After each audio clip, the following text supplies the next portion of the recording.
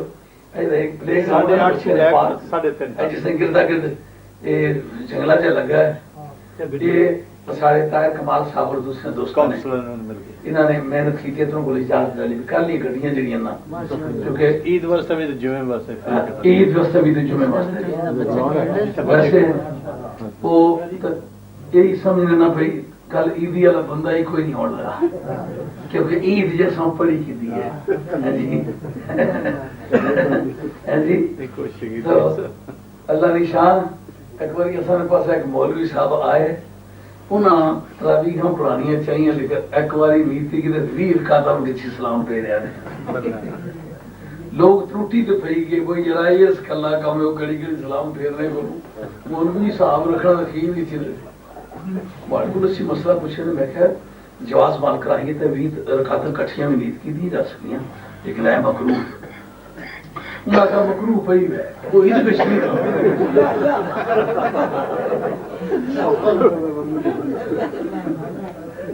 کفر کے طرح پتہ لگانے کہ مولوی صاحب نہ وضو اتنی دیر تک نہیں رہنا تو اس مجبوری نہ یہ گل کرنے سے تو جا وضو ہے تو ماں کے انہوں نے نماز بھی سنے نہ تو نماز جاری رکھی انہوں نے آخیا وہی ہے جو مولوی ہو جائے نماز.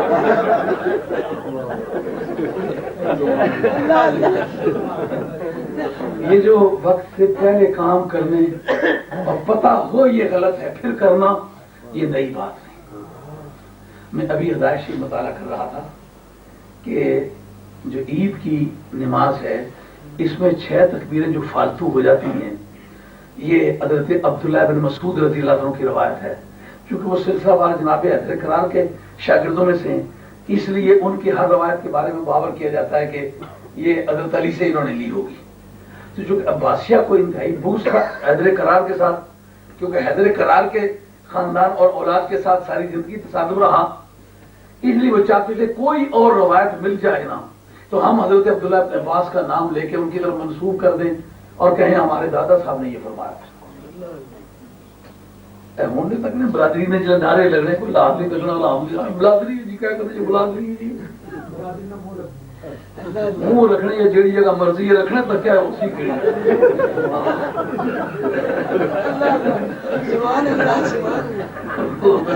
بڑھنا گیا۔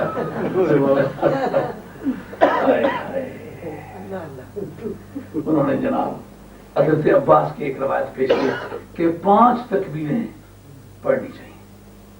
یہ پہلی میں بھی جو تکبیر تحریمہ ہے اس کو ڈال کے 3 فالتو ڈال کے 4 بن جاتی نا، اور جو آخری ہے اس میں آخر کی 3 فالتو تکبیریں ڈال کے 1 رکوع والی تکبیر ڈال کے 4 بن جاتی ہے نا۔ تو اس طرح 4 کا سلسلہ ہمیشہ سے جس دن سے اسلام آیا تھا چل رہا تھا۔ اب جناب انہوں نے جب عباسیوں نے یہ چاہ کے 5 ہونی چاہیے، کیونکہ یہ حضرت عبداللہ بن مسعود کا قول وہ ان کی روایت ہے اور یہ حیدر کرار کے حوالے سے جا کے ملتی ہے، تو جس وقت لوگ 4 تکبیریں کہتے تو ان کا نام لیتے ہیں، ہم کیا کریے؟ انہوں نے کہا سانی بلادری ساری سے راضی کیا کرو جی، مولوی صاحب کی آنکھوں کے ساتھ اچھی کی دانی دے سوا کام کرو۔ جناب امام یوسف جیسے آدمی کو امام حنیفہ کی شاگرد جو قاضی القضات چیف جسٹس ہے پابند کیا، امام محمد کو پابند کیا۔ جو حضرت امام حنیفہ نے درے کھائے تھے اس کی یہ وجہ تھی کہ وہ لچک کھانے والا آدمی نہیں تھا، یہی وجہ امام یوسف کا ہم نے زندگی میں کوئی مقلد نہیں دیکھا، پوری دنیا پھر کے دیکھا۔ امام محمد کا کوئی مقلد نہیں دیکھا، کوئی تقلید کا زمانہ گزر گیا نہیں، ان کے بعد ہوئے حضرت امام شافعی ان کے مقلد ہوئے ہیں۔ ہاں جی، ان کا تو دوسری صدی میں اختتام ہو گیا نا، امام محمد کا بھی امام یوسف کا بھی، لیکن امام شافعی جو ہے 204 میں ان کا وصال ہوا ہے۔ جس دن امام حنیفہ رضی اللہ عنہ کا وصال ہوا اس دن ان کی ولادت ہوئی ہے، 54 برس کی عمر میں وصال ہوا ہے، لیکن اس آدمی نے آل بیت کی محبت میں مارے کھائی ہیں، تکلیف اٹھائی ہے، جلا وطن ہوا ہے، پیدا بغداد میں ہوئے ہیں اور وصال مصر میں ہوا ہے، قبر ان کو جلا وطن کر دیا گیا۔ ان کا جلا وطنی قبول کر سکتا ہوں لیکن اپنے نظریات کو ہاتھ سے نہیں دے سکتا۔ اور امام احمد بن حنبل جو ہیں وہ جو ہے وہ 240 میں ان کا وصال ہوا ہے، جو امام والی بغداد کے امام ہیں، تو 240 میں پیدا وفات پانے والا بعد میں ہوا ہے کہ نہیں ہوا؟ اس کے مقلد دنیا میں ملتے ہیں کہ نہیں ملتے؟ امام یوسف کا کوئی مقلد کیوں نہیں ہے؟ جناب 4 کی 5 ہو گئی، اور امام یوسف بھی امام محمد دونوں یہ کے بعد دیگرے قاضی رہے اور وہ 5 پڑھتے رہے۔ اوکے، حنفی امام حنیفہ کے شاگرد ساری زندگی کے عمل کے خلاف میں اس لیے کہ تنخواہ لیتے ہیں، شاہی دسترخوان پر روٹی کھاتے ہیں۔ آپ کو یاد نہیں ہے جب یہ گلف کی وار ہوئی تھی تو اس وقت سعودیہ نے حساب لیا تھا نہیں اپنے وظیفہ کاروں، یاد ہے آپ کو کہ نہیں؟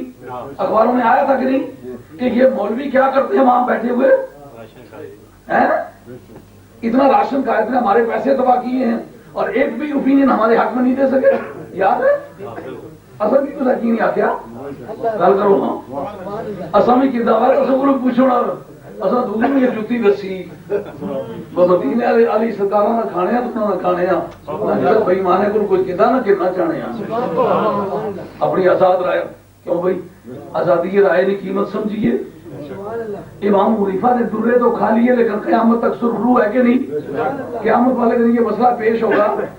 امام یوسف ان کی تقلید کے زمانے تک، ان کی شاگردی کے زمانے تک اور یہ پابندی لگنے کے زمانے تک ہمیشہ 4 پڑھتے رہے، یک 4 سے 5 ہو گئی۔ کیوں ہو گئی؟ اس لیے کہ کھاتے تھے، جو کسی کا کھاتا وہ گاتا ہے۔ دین میں جتنی تبدیلیاں آئی ہیں وہ اس طرح آئی ہیں، سیاسی اغراض کے لیے آئی ہیں، مالی وصولی کے لیے آئی ہیں۔ الحمدللہ آج ہمارے پیچھے کوئی عید پڑے یا نہ پڑے اس کا ہم دعوے دار ہی نہیں کہ ہمارے ساتھ بہت سارے آدمی ہیں۔ ہم کہتے ہیں ہمارے ساتھ اللہ ہے، اس کا رسول ہے. تم نے جو بات کی ہے اس کی وجہ ہم بتا سکتے ہیں. ہم جو کر رہے ہیں ہماری وجہ بتاؤ سوائے رضا الہی. یہ آج بھی تمہیں ماننا پڑے گا.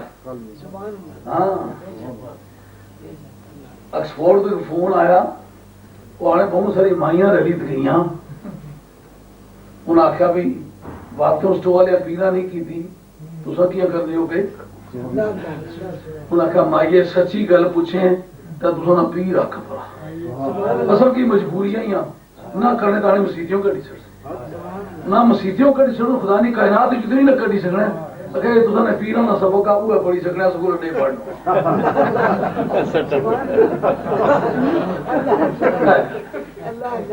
کل اللہ کو یاد کر کے میرے سوا اگر 3 آدمی بھی ہوئے نا اسی خوشی کے ساتھ گفتگو بھی کروں گا, اسی خوشی کے ساتھ بھی کروں گا اور اسی اطمینان کے ساتھ نماز بھی پڑھوں گا.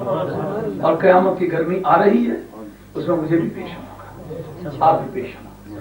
اگر کوئی میں اس بارے میں کسی سے زیادتی کرتا ہوں تو آپ میری رہنمائی کر سکتے ہیں. اگر کسی کا میں حق ضائع کرتا ہوں میری رہنمائی کر سکتے ہیں.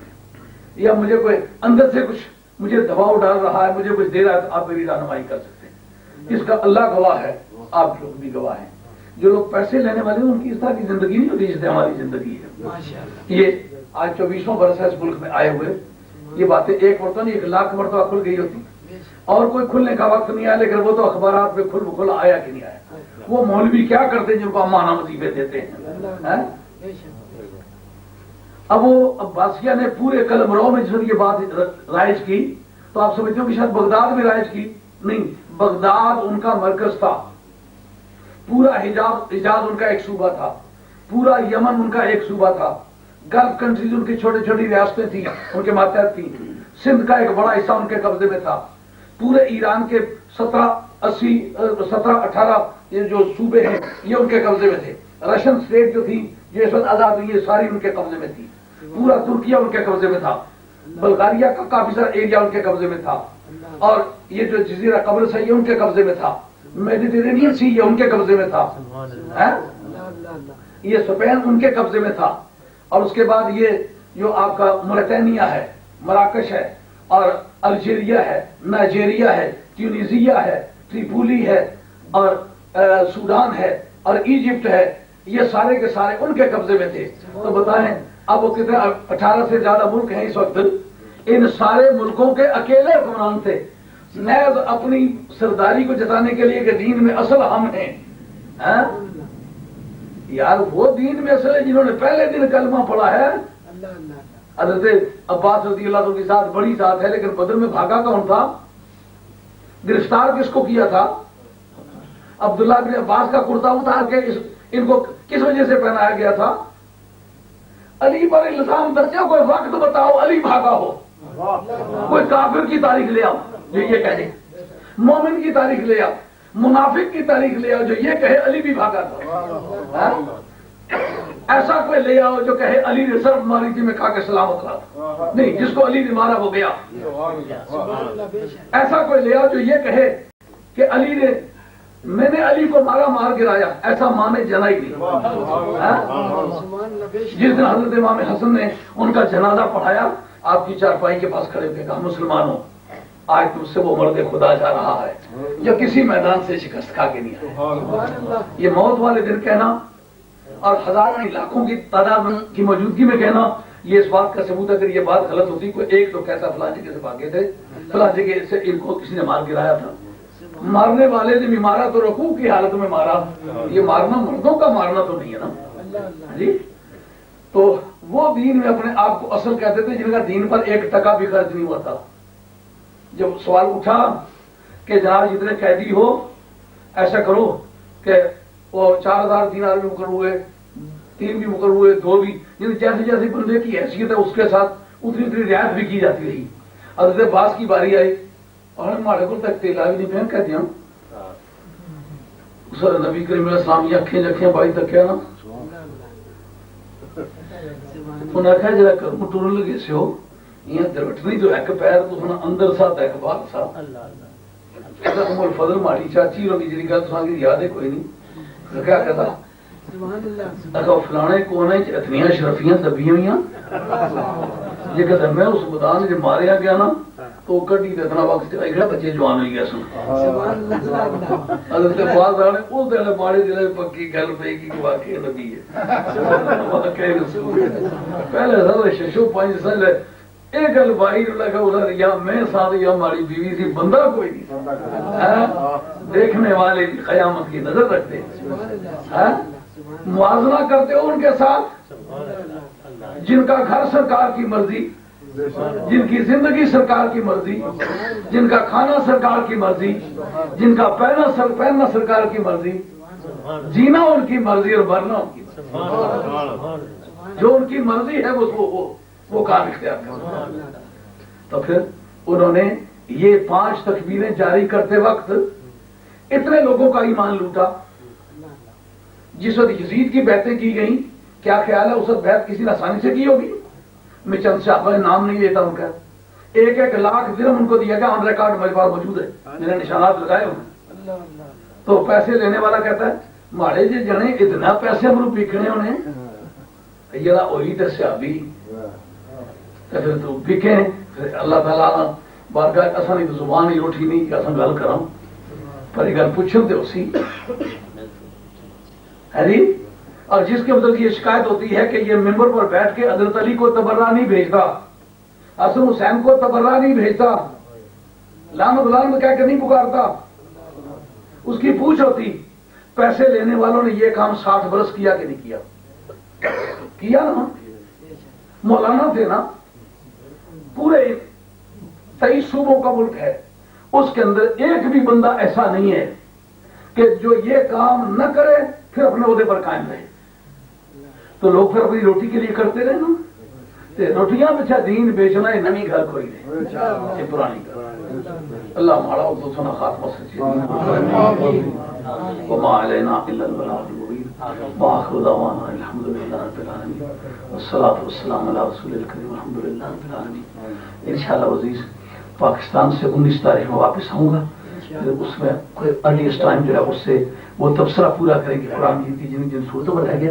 آگے سورہ حشر کا جو تبصرہ ہے واقعی فکریات کی دنیا پر ایک حشر ہے، آپ وہ سنیں گے تو آپ کی طبیعت خوش۔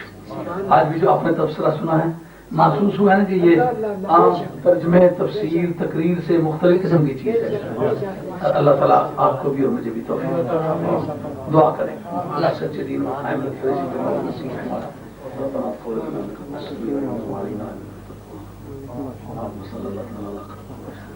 ایک مرتبہ دعا کر دیں جو نئی جگہ خریدنا چاہتے ہیں، اللہ جلدی اسباب پیدا فرمائے۔